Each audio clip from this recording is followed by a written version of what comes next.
You're listening to the Doctor Is In podcast. This is the show where you get the best tips, tricks, and nutritional hacks to help you and your family get healthier. You'll also hear what works and what doesn't work so you don't have to waste your time and money. All right, let's get started.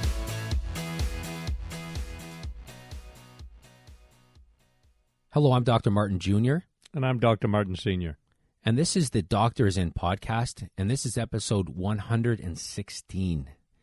And what we want to do on this episode is we want to talk about Candida. That's a big problem. We'll get into that in just a few minutes. But first, we want to talk about a study. It was a mouse study, but we found it very interesting. And then it'll kind of lead into our discussion on Candida. And the study was done on, for example, canola oil. It's amazing. As time's going on and the more reading and the more studies that are coming out, we're starting to understand how bad these vegetable oils are for every aspect of our health. Yeah. I mean, these omega-6, these types of omega-6 fatty acids, right? Because vegetable oils are very high in omega-6 fatty acids, and they're crappy. They're highly industrialized. There's nothing natural about them in any way. And it's amazing the amount of health effects that they're causing. But this study was done on canola oils, and what they found was it caused weight gain.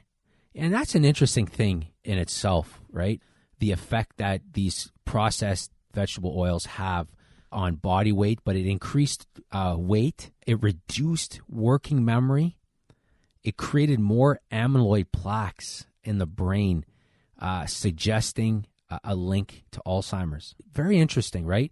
Because, one of the stories that kind of made, some headlines not too long ago was how dementia became the number one killer in Britain. Isn't that incredible? It's overtaken heart disease as the number one killer, right? So we have a definite brain epidemic going on.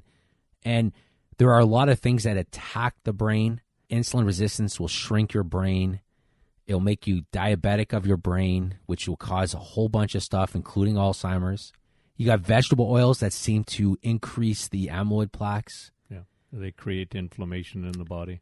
Cause the gut, right? And that's what we're going to kind of talk about here. So one of the things that it attacks, right, that we know that it attacks is the gut lining, right? So there are a lot of things that can attack the gut lining that we come into contact with, right? High stress. There was a great study, and we're talking about it in our course that we're building out, the Leaky Gut course, but there's a great study showing that high stress can have the same effect on your gut microbiome as a bad diet. So stress, I mean, you think about the gut, right? The gut is the second brain. And, stress has a huge impact on the health of your gut. Cortisol can rip apart your digestive tract, right? Yeah. So there are a lot of things that can destroy your gut lining. Vegetable oils, definitely one of them. Stress is another one. All those chemicals and all the food allergies and all those things. But anyways, they lead to leaky gut, right? Which is, again, if you're new to our podcast, leaky gut is a great term because it describes exactly what's going on. I love it in medicine when they just kind of name something properly rather than trying to act all smart. It's still given to a Latin name to it that, nobody understands. No, right? And that's the thing, right? I mean, you got to know Latin a lot of times, right? Which when you study anatomy, you do study a fair amount of Latin, and, it kind of makes sense to you when they use different words.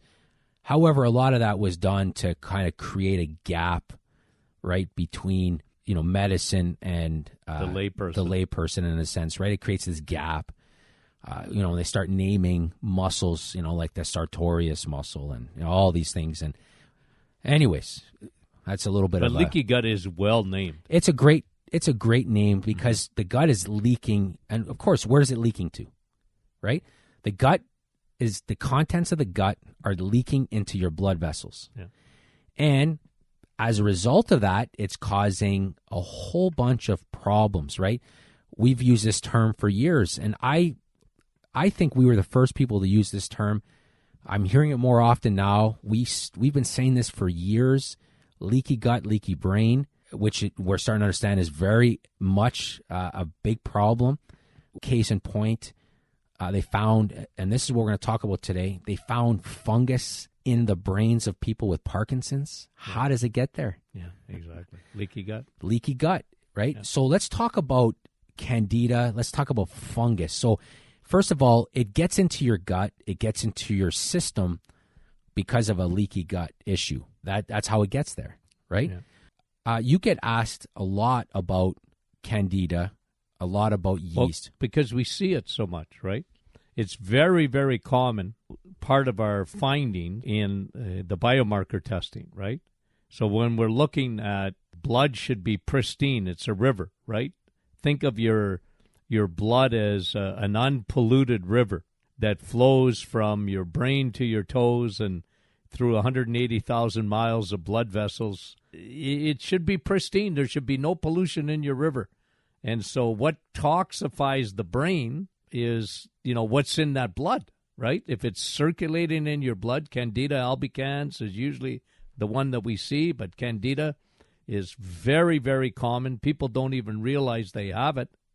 And it can create havoc in the body because it's a fungus. It creates a low-grade fungal infection. Your body sees it strictly as a foreign invader. It's never normal. It can be caused by, like you say, these vegetable oils. There's a lot of way that it can get into your system. Yeah.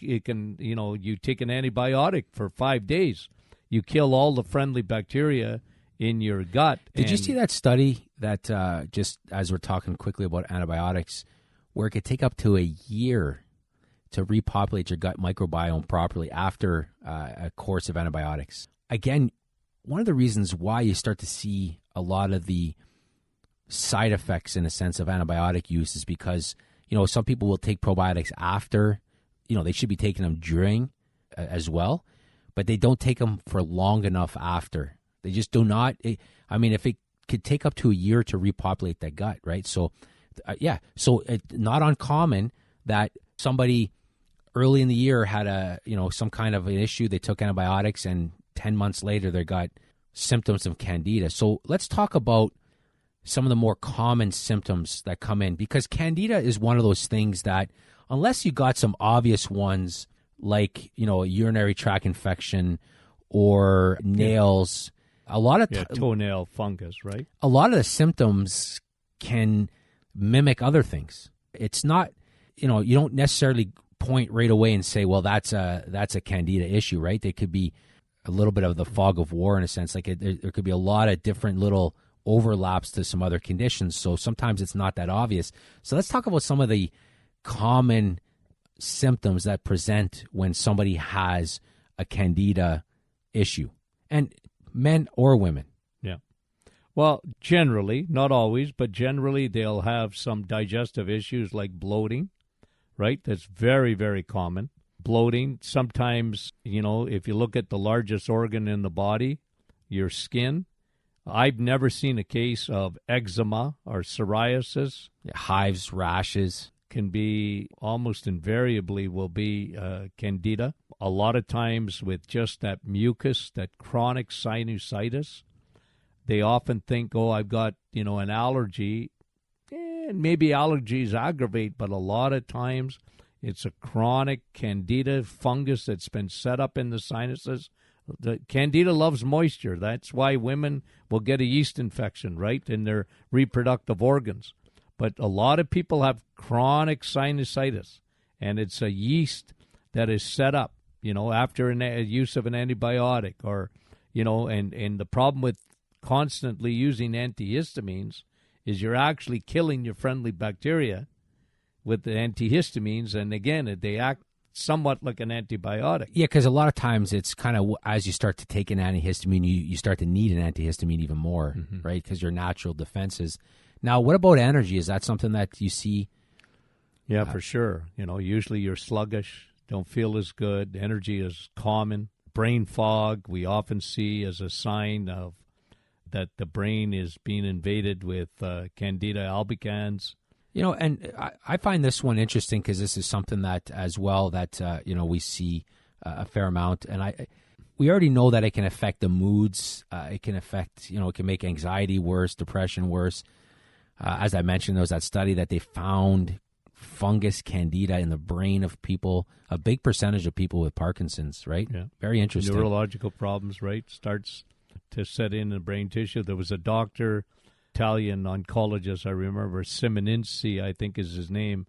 And I remember this years and years ago. He talked about every cancer was Candida, was fungus-based. Every cancer, because when he was an oncologist, and whenever he had a biopsy of cancer cells, he'd always see the milky, whitish. You wonder if that's kind of like, not that Candida causes cancer, but just that usually if somebody has cancer, their immune system is compromised. They always have leaky gut. They always have. So it's kind of one of those things that kind of comes with it, which can cause a lot of those other symptoms as well, right? And that's the thing. A lot of times these doctors or researchers, they find a piece of the puzzle. And a lot of times they'll get laughed at in a sense, because I do remember that they were attributing cancer to Candida. And it's one of those things where I don't think he was that far off. I think it makes sense that you would see a lot of Candida in people with cancer, especially if they're going through all that radiation and all that stuff. Mm-hmm. It's not surprising to see that. It makes sense. And can it cause some cancer to some people? Yeah, I mean, digestively, sure. I mean, why not, right? But again, it makes for an interesting discussion anyways. So you have, you have those kind of, we talked about, obviously, urinary tract infections in females. And that's a lot of thing, too. And I see this, of course, in the office every day. That, and it's usually women. They'll have a recurring urinary tract infection. Well, a couple of things are happening. One of them, I say, listen, if you're not getting a lot of burning, maybe the smell, you can smell the urine, you have an infection, but you're not getting, it's not severe burning. I usually tell them it's not E. coli. It's not the bacteria. The bacteria might be sitting, and you find it in the urine, and your nitrates are going up. But what I tell them is you have an underlying yeast infection in that bladder, and what happens, that yeast sits on the wall, and now the bacteria sits on top of it. But now you take an antibiotic, it kills it, symptoms go away, comes back, and recurs and recurs and recurs. So I always tell them, look, you better take a broad-spectrum probiotic, get rid of the yeast that is sitting in the bladder, and then you will you'll break the chain of those recurring urinary tract infections. And I guess we got to talk also about one of the other real common things that happens is a strong craving for sugar or sweets. Oh, yeah. You want to do a swan dive whenever you see a chocolate or sugar, and, just because Candida needs sugar, right, to survive. And, this is something, there's a lot of variations of a Candida diet out there. Mm-hmm. And one of the issues that we have with that, in a sense, is so you can cut out all sugar. You can, cut out all the white stuff, go on a real Candida-based diet, and you're going to feel a lot better. But in our opinion, that's part of the equation. That's certainly not all of it. No, and a lot of times people get frustrated because they go on this Candida diet and they do feel better, but when they get off it, they have the same symptoms, and it makes sense because, yeah, you're not repairing the problem, right? That's part of the problem. You're reducing the stuff that the Candida needs to survive, so that's helping it. But the underlying problem, again, we say this all the time, it's cause and effect. Candida is the effect. Something caused or allowed that Candida to take place in the first, We're not built to have that really allowed to happen. So the fact that it has taken over, what's the cause? So you can starve it out, but the underlying issue is usually there a lot of times. Some people, they can starve it out and they get better and they don't have any more issues again. But one of the common things that we hear, a lot of emails we get are, hey, I did the Candida diet and I'm still getting, because the underlying issue that started it has not been fixed. So you got to actually repair. So sugar cravings and all that, you got to get off sugar. You got to do all those things. However, if you don't actually repair the gut, and that's the key, right? You have to repair the gut lining to fix the problem so that your digestive system, the way it's meant to work, can handle that, can take care of the problem, right? So let's talk about, for a few minutes, about actually repairing the lining of the gut. There's a lot of things that a person can do for that. One of the main issues is chronic inflammation of that gut lining, right? So you got an inflammatory issue, but then you also have a gut lining issue where the holes have gotten bigger, right? It's leaking in. So you got to fix the gut lining. So there's a few things how do you recommend to somebody repair that gut lining? Well, obviously, the number one thing is the broad-spectrum probiotic. You need to take friendly bacteria. You don't need billions of them. You need trillions of them. You need trillions of bacteria. We have more bacteria in our body than we have cells. And the vast it's almost majority... like 10 to 1. Yeah. It's crazy when you think about that, and right? The vast majority are found in your gut. And, they say disease starts in the gut. Somebody said that, I think, I don't know when it was. I mean, it was, if not hundreds of years ago. Anyway, it doesn't matter. The fact is they were right on. I mean, a lot of disease starts in that gut. So you want to replace the bacteria. You have to get the border guards in there. You have to seal the wall.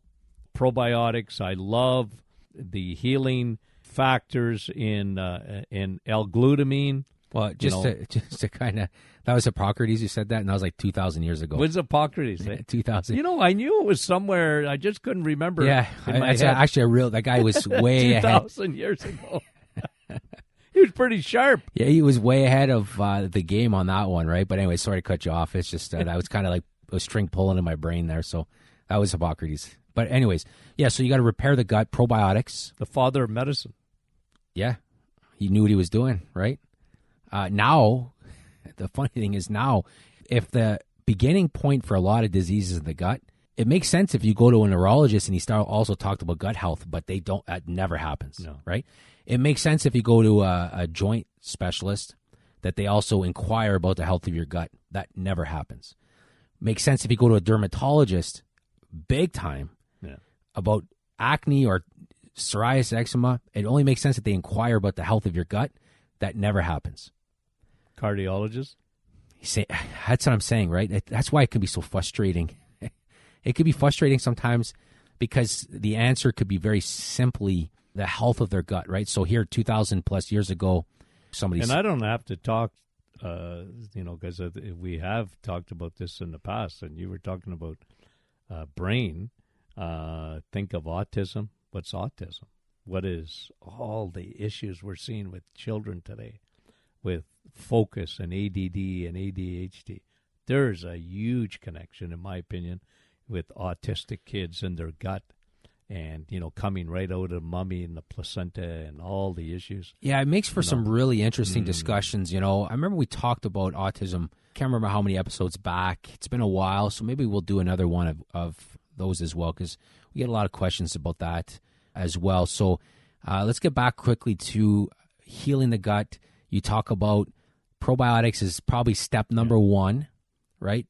That's number one. Bone broth, I love it. Yeah, and there's a few reasons why bone broth protein is tremendous for leaky gut, right? One, it's naturally loaded with L-glutamine. Which regenerates the gut. Yeah, rapidly dividing cells need L-glutamine for energy. The cells of your digestive tract require L-glutamine, right? So if you want to improve the health, heal that gut lining, then L-glutamine is tremendous for that. And bone broth protein is a very easy to digest, even for people with a lot of allergies. Case in point, your wife, my mom, can tolerate bone broth, and it's got a lot of L-glutamine, so it's very good for that. So those are two basic things right there. Also, we're big fans of digestive enzymes, breaking down that food properly before it gets to the gut. Yeah, and a lot of times, as we age, a percentage of our enzymes decreases every year. We'll do a show on that after. But we love our mucilages too, right? Yeah, that's right. Those are also good, right? We have a formula called IBS formula. Slippery elm bark, marshmallow root extract. They coat, they heal. Yeah. So absolutely, but definitely. So somebody comes in to see you and you find out it's Candida. You tell them probiotics, usually bone broth. protein. Yep. And cut their sugars out of their diet. They're going low carb. The white flour, anything that turns to sugar in 5 seconds, is going to get in and feed that Candida. Which we get them to not to feed the bears. That's why I tell my patients, don't feed I show them the yeast in their blood, and I say, don't feed them. Don't feed those things because they want to eat. They'll call your name every day. I want sugar, sugar, sugar. Well, don't feed the bears. And what kind of timeline?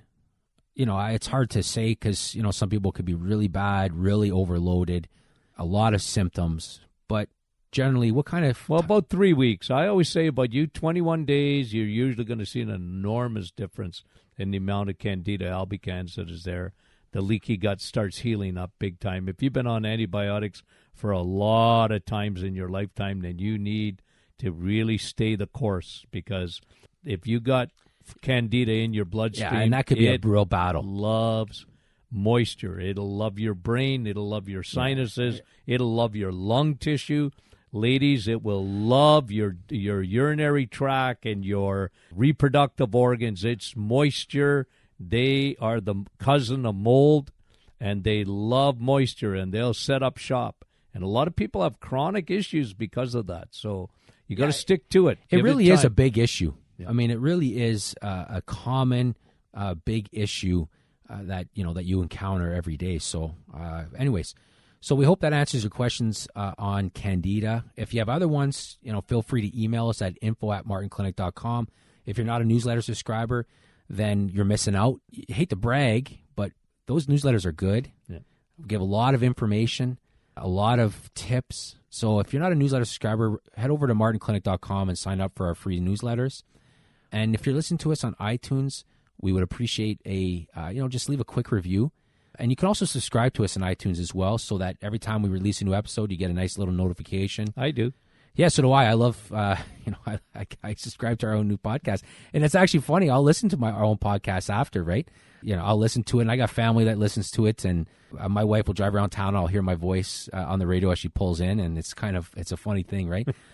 And a lot of times, too, when we go into the clinic, somebody will hear us talking and they'll recognize the voice from the podcast, right? So, I mean, but anyways, if you can subscribe right on the app, you can subscribe to us. But again, we do want to thank you for listening, and have a great day.